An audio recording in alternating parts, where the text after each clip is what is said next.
සුබ දවසක් කියලා හැමෝම ආදරෙන් පිළිගන්නවා මගේ YouTube channel එකට. ඔන්න මම අදරන් ආයි බොරුටෝ කියන ජපාන් anime series එකේ 7 වෙනි එපිසෝඩ් එක.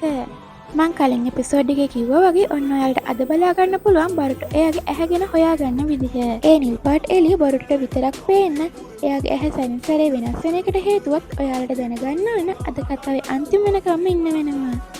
හරි එහෙනම් වැඩි කතාවක් නැතුව අපි යමු අද ගැන අපි කොටස බලන්න.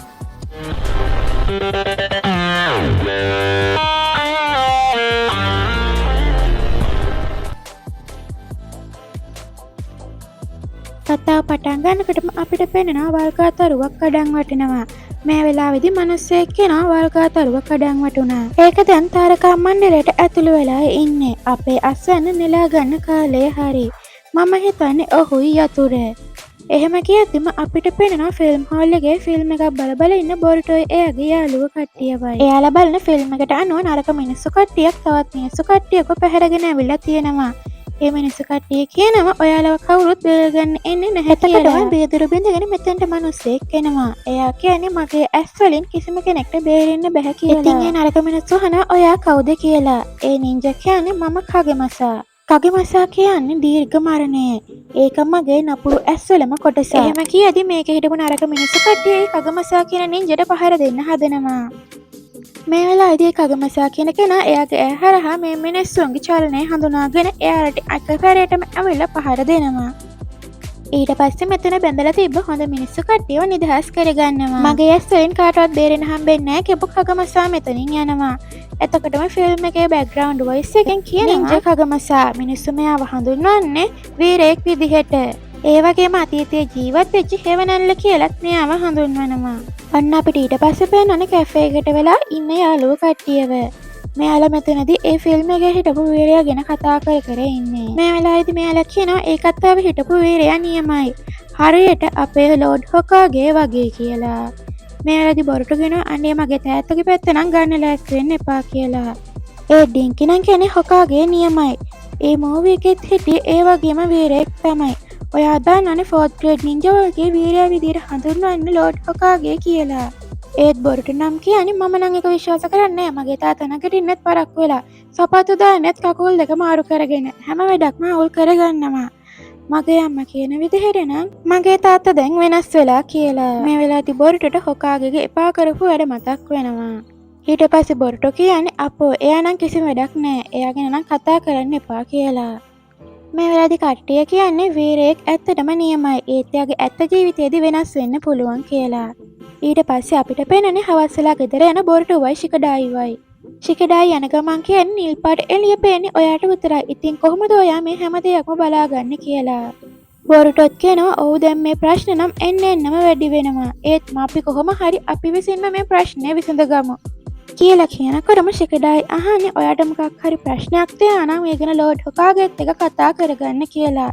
බොරුටෝ මේ වෙලාවේ ආයෙමත් හොකාගේව මතක් කරලා කියන්නේ මට එයාගෙන්වත් එයාගේ යාළුවෙක්ගෙන්වත් කිසිම උදව්වක් ඕනේ නැහැ කියලා. මේ වෙලාවේ ශිකඩායි කියන්නේ හරියනම් එයා කියන්නේ ඔයාට තනියම බලාගන්න පුළුවන් කියලානේ මගෙන් උදව්ව ඕනේ නැහනේ. ඔයා එහෙනම් මේකට විසඳුමක් තනියම හොයාගන්න මම යනවා කියලා ශිකඩායි මෙතනින් යනවා. අන්න අපිට ඊට පස්සේ පේනනේ ගෙදරට වෙලා ඉන්න බොරුටෝ අර වීරයාගේ පොතක් කියවන ගමන් ඉන්නවා. මේ වෙලාවේදී එයා එක සැරේට නැගිටලා ෂැඩෝ ක්ලෝන් තුනක්ම වල එයත් එක්ක මේ සෙවණැල්ල ගැන කතා කරන්න පටන් ගන්නවා. මේ වෙලාවේදී බොරුටෝ මතක් කරනවා එයා පළවෙනි පාරටම සෙවණැල්ල දැක්කේ ඩින්කිගෙන් කියන එක. ඒ වගේම එයා ඩින්කිගේ ඇඟෙන් සෙවණැල්ල යනකම සිද්ධ වුණු දේවල් සහ ඊට පස්සේ මැඩල් ෂිනෝසෙන්සි ගමට පහර දෙන්න ආපු මිනිහා වගේම සුමරිගේ පස්සෙන් ආපු කොල්ලවත් අර නිල් පාට එළිය විසින් පාලනය කරපු හැටි මතක් කරනවා. කොටිම කිව්වොත් ෂිනෝසෙන්සි එයාලා මරන්න හැදුව විදිහ පවා මෙයාලට ගොඩක්ම මතක් වෙනවා. මේ වෙලාවේදී මෙයාලා කල්පනා කරන්නේ අපි මේකට මොනවාම හරි කරන්න ඕනේ කියලා. ඒත් ඉතින් අනිත් පැත්තට කියනවා ඒත් අපි මොකක්ද කරන්න කියලා. ඒත් ඊට පස්සේ එයාලම කියනවා ඒත් අපිට මේකෙන් පැනලා යන්න බෑ. තාත්තටවත් සෙන්සිටවත් ඩින්කිටවත් කිසිම කෙනෙක්ට ඒ එළිය පේන්නේ නෑනේ.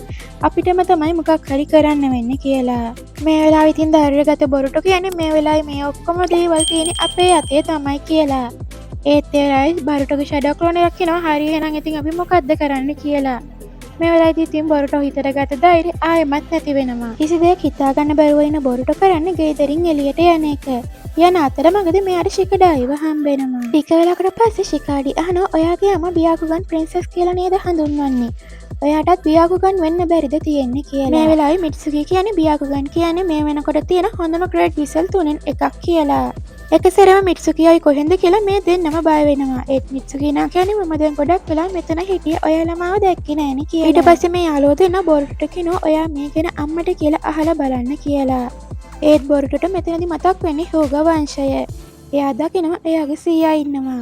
බොරුට මෙතනදි හොඳටම බය වෙනවා. මේලයි මිට්සුකි හනා ඔයා බයයි නේද කියලා. බරුටොත් ඉතින් ඔව් කිව්වත් කියනවා නෑ මං කොහොම හරි මේ ගැන අම්මගෙන් අහන්නම් කියලා. එහෙම කිව්වත් රෑ වෙලා ඇඳට ගිහිල්ලා ඉන්න බොරුට මතක් කරනවා එයා තාමත් අම්මගෙන් ඒ ගැන ඇහුවේ නෑ නේද කියලා. එයා තාමත් කල්පනා කරන්නේ බියාකුගන් ඇත්තටම එයාටත් තියෙන බියාකුගම්මද කියලා. ඊට පස්සේ බොරුටට මෙතනදී නිින්ද යනවා. ඊට පස්සේ පෙනෙන්නේ බොරුටෝ හීනෙන් දකින දෙයක්. බොරුටෝ අහන්නේ මම මේ කොහෙද ඉන්නේ කියලා. මේ ලාවි අපිට පේනවා බොරුටෝගේ පිටිපස්සෙන් එක මිනිහෙක් ඉන්නවා. එයා කියනවා අපි ඉන්නේ ඔයාගේ හීනේ ඇතුලේ කියලා. මෙයාගේ ඉස්සරහට ආපු ඒ මිනිහයාගෙන් බොරුටෝ අහන්නේ ඔයා කවුද කියලා. ඒ මිනිහයා කියන්නේ ඔල්ටෝ උසුමකි කියලා. ඔයාගේ ඔය ඇහැ තරුවා ළඟාවීමට එරෙහිව බලාපොරොත්තු වන විනාශයක්. එහෙම කියලා බොරුටෝගේ ඇහැ පැත්තට ඇඟිල්ල දික් කරනවා. බලාපොරොත්තුවේ බලය ගැප් වෙලා තියෙන්නේ මේ තුලයි. එහෙම කියද්දිම බොරුටෝ මේ ඇහැ අල්ල ගන්නවා. එතකොටම බොරුටට පේන්න ගන්නවා රතු පාට ඇස් දෙක. මගේ බලාපොරොත්තු ඔය ඇහැ ඔයාට මඟ පෙන්වයි අඳුරේ ඉඳලා ආලෝකයේ වෙත ගමන් කරන්න. එහෙම කියද්දිම ඒ මනුස්සයව නොපෙනී යනවා. ඊට පහුවෙන්ද බොරුට උදෙම නැගිටලා බලන්නේ ඒක ඇත්තටම හීනයක්ද කියලා. ඒත් උදේ ඇස් අරලා බලන බොරුට අමුතු විදියට වටපිටාව පේන්න ගන්නවා. ඒක නිසා මෙයා ඉක්මනටම මෙතනින් දුවලා ගිහිල්ලා එයාගේ ලාච්චුවේ තිබ්බ කණ්ණාඩිය අරගෙන බලනවා. මේ වෙලාවේ බොරුට දකිනවා එයාගේ ඇහැ ඇත්තටම වෙනස් වෙලා තියෙනවා. මේ වෙලාවේදී මට නම් මේක හිතා ගන්න බෑ කියලා බොරුට දියේ ගිවනත් වෙන්නම කෑ ගහනවා. මේ සද්දෙට නිදාගෙන හිටපු අහිංසක හිමාවරීවත් ඇහැරෙනවා. මට හිතා ගන්න බෑ මේ බලය කොහොමද මට හම්බුනේ කියලා. මේක නම් නියමයි මම නියමයි කියලා කෑ ගහනවා. හිමවරි මේ කාමරට එනකොට බොරුට අමුතු විදිහට තමයි ඉන්නේ. හිමවරි අහන්නේ මොකද්ද ලොකෝ අයියේ ඔයාට උනේ කියලා. මේ වෙලාවේදී බොරුට එයා බලපු ෆිල්ම් එකේ දෙබස් ගොඩක් කියාගෙන යනවා. ඒත් හිමවරිට නම් මේ කියන මොකක්ද තේරෙන්නේ නැහැ. ඔන්න අපිට ඊට පස්සේ පෙන්නන්නේ ශිකමරු නරුටෝට කියනවා හරි ඉතින් එච්චරයි ඔන්න අපි විමර්ශනය පටන් ගන්නවා. ශිනාවගේම අනිත් මිනිස්සුත් අමුතු විදියට හැසිරෙන පටන් ගත්ත ඔක්කොම දැන් කියලා.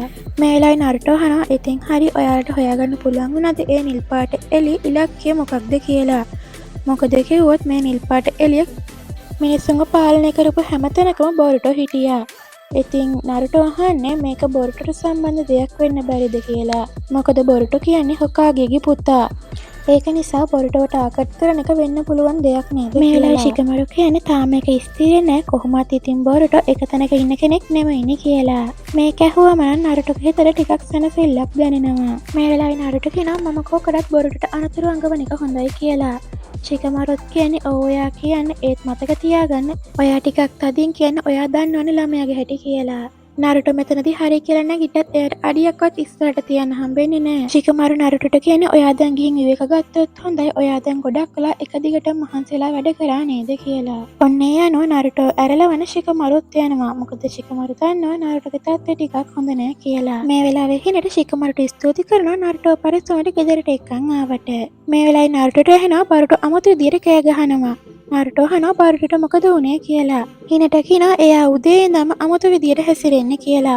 නරුටෝ ඉතින් බයෙන් ඉක්මනටම බොරුටෝ ළඟට දුවන් යනවා. බොරුටෝ දැකලා නරුටෝත් පුදුම වෙනවා. බොරුටෝ ඇත්තටම අමුතු විදියට තමයි හැසිරෙන්නේ. බොරුටෝ මේ වෙලාවෙත් අර කතාවේ තිබ්බ දෙබස් කියවන්න පටන් ගන්නවා. බොරුටෝ මෙතනදී එක එක දේවල් කියවන්න ගන්නවා. ඒත් නරුටෝට නම් තේරෙන්නේ නැහැ මේ මොනවා කියවනවද කියලා. හිමවරිත් ඇවිල්ලා කියනවා අනේ තාත්තේ අයියේ මොනවා කියනවද කියලා මට නම් තේරෙන්නේ නැහැ කියලා. අන්න ඊට පස්සේ තමයි බොරුටෝ දකින්නේ නරුටෝ ඇවිල්ලා ඉන්නවා. එයා ඉතින් දුවලා ගිහින් කියන්නේ තාත්තේ පුළුවන් නම් හිතන්න මම අලුත් පළයක් ලබා ගත්තා. මේක කිව්ව ගමන් නරුටෝ අහන්නේ ස්ක්‍රෝල් එකක තිබ්බ සීලින් එකක් නෙමෙයි නේද ගත්තේ කියලා. මේ වෙලාවේ බොරුටෝ අහන්නේ ඒ මොකද්ද ඒ කියලා. මේ වෙලාවේ ශිකමරු පැහැදිලි කරලා දෙන්නේ ඒකේ තියෙන තහනම් කරපු ජුට්සු. ඒවා ගොඩක් භයානක නිසා තමයි තහනම් කරලා තියෙන්නේ කියලා.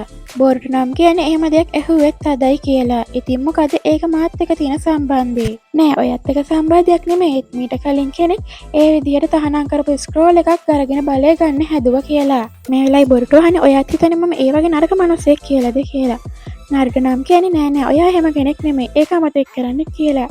මේක හිච්ච හිනටයි ශිකමරුටයි හොඳටම hina යනවා. මොකද කිව්වොත් එහෙම කලින් හොරකම් කරේ නරටනේ. හරි කමක් නෑ අමතක කරන්නකෝ. එයා කියන්නේ දැන් ඔයාට අලුතින් හම්බෙච්ච බලය මොකද්ද කියලා. මෙයාලදි බරටෝ කියන්නේ බියාකුගන් කියලා. ඒක ඇහුවම නම් මෙයාලට විශ්වාස කරගන්නත් බැරි වෙනවා. ශිකමරු කියන්නේ බියාකුගන් කියන්නේ හැමෝටම ගන්න පුළුවන් දෙයක් නෙමෙයි කියලා. ඉතින් බරටෝ කියන්නේ ඒකත් ඇත්තද? ඒ කියන්නේ මම දක්ෂයෙක් කියලා. නරුටෝ අවුලෙන් ඉන්නවා කියලා දැනගත බොරුටෝ අහන්නේ මොකද උනේ තාත්තේ? ඔයාට ඒ ගැන සතුටු නැද්ද කියලා. මේ වෙලාවේ නරුටෝ කියන්නේ බියාකුගන් ලබා ගන්න නම් හොඳ පුහුණුවක් තියෙන්න ඕනේ. අනික මම හොඳටම දන්නවා ඔයා කොහොමත් බියාකුගන් ලබා ගන්න පුහුණු වුණ කෙනෙක් නෙමෙයි කියලා. ඉතින් තරහ ගිහපු බොරුටෝ අහන්නේ ඔයා මොකක්ද කියන්නේ? ඔයා හිතන්නේ මං ඔයාට බොරු කියනවා කියලාද කියලා. නරුටෝ නැගිටලා කියන්නේ එහෙම නෙමෙයි. බලන්න හිමාවරීවත්. හිමාවරීගේ ඇස් නිල් පාටයි. ඉතින් ඔය දෙන්නට බියාකුගන් ලැබෙන්න පොඩි ඉඩක්වත් නැහැනේ කියලා. මොකද මේ වෙනකම් බියාකුගන් පාවිච්චි කරපු හැමෝටම තිබෙ සුදු පාට ඇස්. ඒත් ඔයාලගේ ඇස් නිල් පාටයි. ඉතින් බියාකුගන් ලබන එක ලේසි නැහැ. මේකට තරහ ගැන බොරුටෝ කියන්නේ ඔයා හිතන්නේ මම බොරුකාරයෙක් කියලාද කියලා කෑ ගහද්දි හිනට කියන්නේ හරි කමක් නෑ ඔයා කලබල වෙන්න එපා අපි ඔයාගේ සීයාගෙන් මේක ගැන අහලා හරියටම ස්ථිර කරගමු මේක බියාකුගන්ද නැත්නම් වෙන මොකක් හරිද කියලා. මේ වෙලාවේ තරහෙන් ඉන්න බොරුටෝ කියන්නේ සීයා නෙමෙයි ඕන කෙනෙක් එක්ක ගිහින් කතා කරමු මම පෙන්නන්නම් මේක බියාකුගන් කියලා. ඔන්න අපිට ඊට පස්සේ පෙන්නන්නේ කැෆේ එකට වෙලා ඉන්න ශිකඩායිවයි ඩින්කිවයි. මේ වෙලාවේදී ශිකඩායි කියන්නේ බරටෝ මීට කලින් දවසේ ඇවිල්ලා මට තියෙන බියාකුගන් කියලා මම සුභාරංචියක් අරන් එන්නම් මම පෙන්නනම් මගේ තාත්තා කියපු වචනේ වැරදි කියලා. ඉතින් මේ දෙන්නත් ඇත්තටම කල්පනා කරන බරටෝට ඇත්තටම තියෙන බියාකුගන්ද කියලා. අන්න අපිට ඊට පස්සේ පෙන්නන්නේ නරුටෝ හිමාවරේවයි බරටෝවයි එකගෙන හියුව ගෙදරට යනවා. පේන විදිහට නම් බොරුටෝ මෙතනට පොඩ්ඩක්වත් කැමති නෑ වගේ. එතකොට බොරුටෝ දැන් පිටිපස්සේ කවුරු හරි ඉන්නවා. බොරුටෝ හැරිලා බලද්දි මෙතන ඉන්නේ හිනටගේ තාත්තා. ඒ කියන්නේ බොරුටෝගේ සීයා. බොරුටෝ සීයට බය වුණා. සීයා නම් මෙතනදී බොරුටෝ ගොඩක් ආදරෙන් වැළඳ ගන්නවා. මේ වෙලාවේ හිමාවරිත් සීයේ කියලා ඉක්මනටම ගින් සීයව වැළඳ ගන්නවා. පේන විදිහට නම් යාළුවනේ හිනටගේ තාත්තා හිනටට ටිකක් නරක විදිහට සැලකුවත් එයාගේ ළමයි දෙන්නට නම් ගොඩක් ආදරෙන් සැලකනවා වගේ. මේ වෙලාවේ මෙතනට ආපු හිනටගෙන නංගි එහෙමත් නැත්නම් හනබිත් එක සැරේටම දුවන් ඇවිල්ලා මම ඔයාගෙන එන්න කියලා බරුටෝවයි හිමාවරීවයි බදා ගන්නවා. අන්න අපිට ඊට පස්සේ පේනන්නේ හිමාවරි හනබිත් එක සෙල්ලම් කර ඉන්නකොට බරුටෝයි නරුටෝයි බරුටෝගේ ප්‍රශ්න ගැන කතා කරන්න මෙතන ඉඳගෙන ඉන්නවා. මෙතනදී බරුටෝ කියනවා සීයේ මම හිතන්නේ මම බියාකුගන් බලය ලබා ගත්තා කියලා. මට මුලින්ම ඔයාට දෙයක් කියන්න තියෙනවා කියව බරුටෝගේ සීයා කියන්නේ බියාකුගන් අවේකන් කරගන්න පුළුවන් හියුග ලේවලටම විතරයි. ඒක හියුග වංශයේ ආවේනික වෙච්ච බලයක්. ඒත් මතක තියාගන්න ඔයා සම්පූර්ණයෙන්ම හියුග වංශයට අයිති කෙනෙක් නෙමෙයි. ඔයාගේ පොඩි හරි බලයක් තිබ්බත් ඔයාට ඒක අවේකන් කරගන්න නම් ගොඩක් මහන්සි වෙලා පුරුදු වෙන්න සිද්ධ වෙනවා. ඔයා ගොඩක් මහන්සි වෙලා පුරුදු වුණේ නැත්නම් ඔයාට කවදාවත් බියාකුගන් ලබා ගන්න බෑ. ඒ වෙලාවේදී බොරුට්ට මතක් වෙන්නේ නරුටෝත් කිව්වා බියාකුගන් ලබා ගන්න නම් ගොඩක් මහන්සි වෙන්න වෙනවා කියලා. කිසිම පුහුණුවීමක් නැතුව බියාකුගන් ලබා ගන්න බෑ කිව්වත් මතක් වෙනවා. මේක මතක් වෙච්ච බොරුටට ගොඩක් තරහ යනවා. මේ වෙලාවේදී බොරුටගේ සීයා කියන්නේ හරි එහෙනම් අපිට මේක බලා ගන්න එක විදිහක් තියෙනවා. එහෙම කියලා එයා ඉන්න කාමරෙන් එළියට යනවා. එළියට ගිහපු සීයා කියන්නේ හරි අපි බලමු ඔයාට තියෙන ඇත්තටම බියාකුගන් බලයමද කියලා. එහෙම කියලා තමන්ගේ බියාකුගන් අවේකන් කරගත්ත බරුටගේ සීයා එන්න එළියට කියලා කෑ ගහනවා. මේකට බරුටෝ වගේම නරුටෝ ටිකක් බය වෙනවා. ඔයා කවුද කියලා ඔයාටම දැනගන්න පුළුවන් එකම විදිය. කියද්දිම අද කොටස මෙතනින් ඉවර වෙනවා. හරි ඉතින් ඔන්න මම ඔයාලට අරන් ආවේ බරුටෝ කියන ජපාන් ඇනිම් සීරීස් එකේ 7 වෙනි එපිසෝඩ් එක. මම ඉක්මනටම ඊළඟ එපිසෝඩ් එකත් අරගෙන එනවා. අපි බලමු ඊළඟ කොටසින් බරුටෝට ඇත්තටම තියෙන බියාකුගන්ද නැත්නම් වෙනත් මොකක් හරි දෙයක්ද? එයා හේන් දෙක උසුමක කෙනා කියපු කතාවේ තේරුම මොකක්ද? ඔයාලට ඒක දැනගන්න නම් ඊළඟ කොටස අනිවාර්යයෙන්ම බලන්න වෙනවා. channel එකට අලුතින් ආපු යාළුවෙක් ඉන්නවා නම් channel එක subscribe කරලා දිගටම අපිත් එක්ක එකතු වෙලා ඉන්න කියලා ආදරෙන් ඉල්ලනවා. හරි එහෙනම් මම අදට ගිහින් එන්න. ඔයාලා හැමෝටම සුබ දවසක්.